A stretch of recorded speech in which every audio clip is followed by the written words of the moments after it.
राम राम सा। मैं हूं मुकेश चौधरी। आप देख रहे हैं मोनू के विचार। जैसा कि टाइटल से ही समझ गए होंगे कि आज हम चर्चा करेंगे राजस्थान की राजनीति में वसुंधरा राजे के महत्व की। चर्चा को आगे बढ़ाने से पहले एक छोटा सा निवेदन है, वीडियो को लाइक और चैनल को सब्सक्राइब कर दीजिए। हाँ तो मित्रों, आज हम चर्चा करेंगे महारानी जरूरी या भाजपा की मजबूरी। यहाँ हम ना किसी का समर्थन कर रहे हैं, ना किसी का विरोध। आंकड़ों के आधार पर राजस्थान की राजनीति का शुद्ध विश्लेषण करेंगे।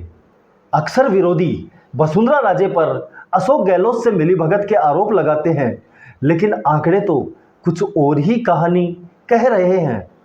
2003 में वसुंधरा राजे के राजस्थान की राजनीति में पदार्पण के बाद भाजपा मजबूत हुई है, जबकि 1998 में अशोक गहलोत ने राजस्थान की कमान संभाली। उसके बाद कांग्रेस कमजोर हुई है। यहाँ ये देखना दिलचस्प होगा कि अशोक गहलोत जब पहली बार राजस्थान के सीएम बने थे, तब कांग्रेस की 153 सीट थी और भाजपा की सिर्फ 33 सीट।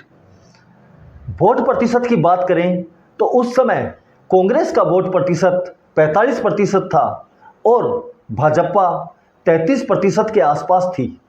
यदि दोनों पार्टियों के बीच मतों के अंतर की बात करें तो कांग्रेस भाजपा से 2 करोड़ वोट आगे थी।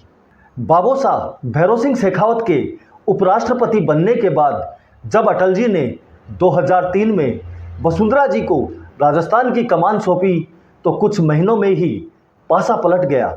2003 के विधानसभा चुनाव में वसुंधरा राजे ने 120 सीट जीतकर पूर्ण बहुमत की सरकार बनाई। ऐसा पहली बार हुआ था कि राजस्थान में भाजपा की पूर्ण बहुमत की सरकार बन रही थी। यह तो आपको याद ही होगा कि बाबू साहब भैरों सिंह शेखावत भी कभी भाजपा को पूर्ण बहुमत नहीं दिला पाए थे। 1990 में 85 सीट और 1993 में 95 सीट जीतकर उन्होंने गठबंधन से सरकार बनाई थी। 2003 की इस जीत ने भाजपा में वसुंधरा राजे का कद काफी बढ़ा दिया, क्योंकि 153 सीट जीतने वाली कांग्रेस 56 सीटों पर सिमट गई थी और भाजपा ने राजस्थान में पहली बार पूर्ण बहुमत की सरकार बनाई थी। इस जीत का पूरा श्रेय वसुंधरा राजे के खाते में गया। इसके बाद 2008 में कांग्रेस ने सीपी जोशी को प्रदेश अध्यक्ष बनाकर ब्राह्मण कार्ड खेला। इसका पार्टी को फायदा भी हुआ। उस चुनाव में कांग्रेस ने 98 सीट जीती, लेकिन फिर भी बहुमत से दूर रही और भाजपा सिर्फ 78 सीट जीत पाई। हालांकि दोनों पार्टियों के बीच मत प्रतिशत में सिर्फ 2% का फर्क रहा था और मतों के अंदर मात्र 6 लाख वोटों का अंतर रहा।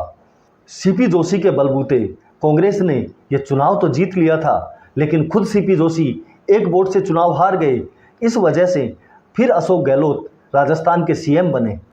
इसके बाद 2013 में मोदी लहर तो जोरों पर थी ही, महारानी भी रथ लेकर निकल पड़ी थी।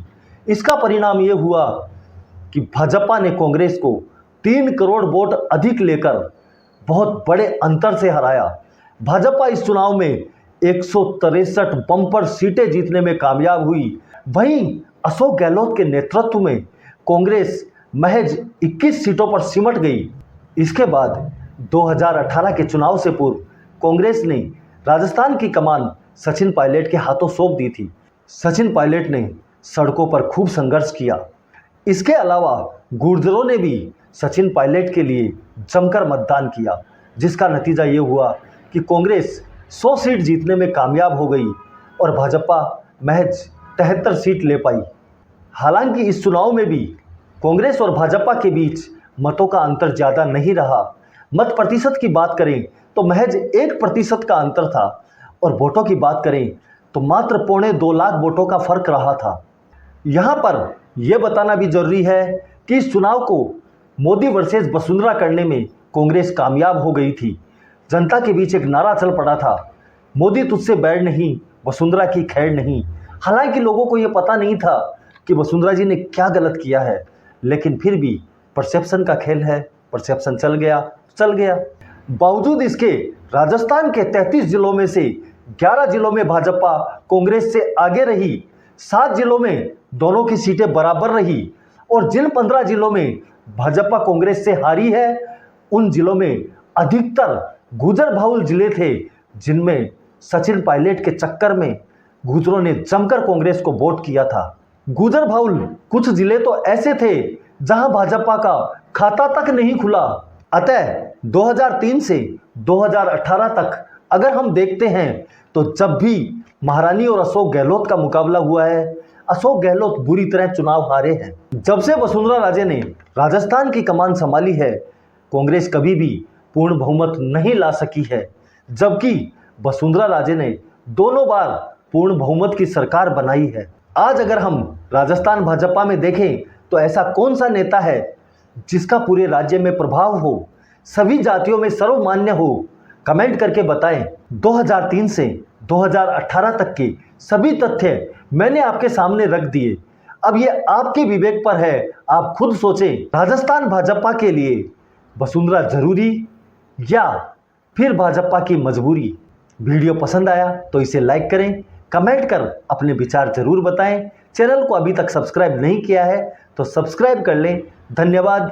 जय हिंद, जय भारत।